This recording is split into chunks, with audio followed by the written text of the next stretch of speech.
روسیه میخواهد از 1 ینور سال 2023 از سازشنامه در مورد کفالت حقوق شهروندان کشورهای اسنگ به تامین نفقه خارج شود.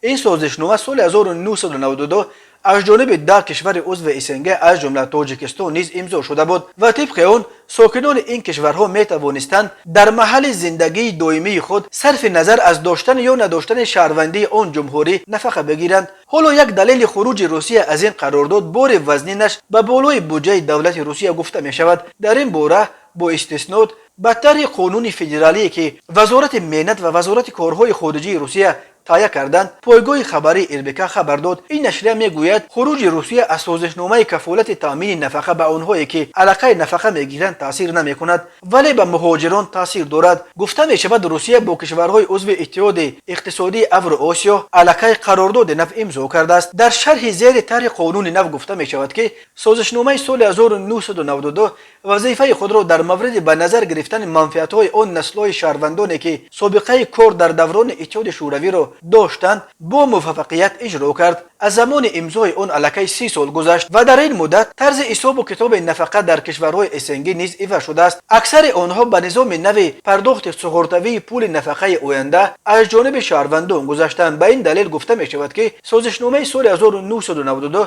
دیگر جوابگوی ایدئولوژی و پرینسیپ‌های نظام‌های نفقه امروزه نیست و به شهروندان این کشورها امکان نمی‌دهد که هنگام برآمدن به نفقه حقوق خود را به نفقه پوره عملی گردانند. این طرح قانون نو روسیه از جانب وزارت رشد اقتصاد، وزارت مالیه و صندوق نفقه، پالاتای حساب و ریاست حقوق ماموریت پرزیدنت این کشور پذیرفته شده است. سازشنامه سال 1992 از جانب روسیه، ارمنستان، بلاروس، مولداوا، اوکراین و همه 5 کشور آسیای مرکزی امضا شده بود. طبق آن شهروندان این 10 کشور حق داشتند از کشوری که آنجا زندگی دارند نفقه طلب کنند. هنگام دادن نفقه آنها هم سابقه کاریشان در دوران اتحاد شوروی یعنی تا سال 1992 و هم بعد سال 1992 به حساب گرفته میشد. کشوری که این نفقه را پرداخت میکرد برای این از کشورهای دیگر جبران طلب نمیکرد. از بس که حجم نفقه در روسیه بلندتر است، بسیاری ها نفقه خود را رفته در روسیه درست میکردند. این به گردن بودجه روسیه بار الوگی را بار میکرد و ظاهرا مسکو میخواهد با این وسیله خود را از این بار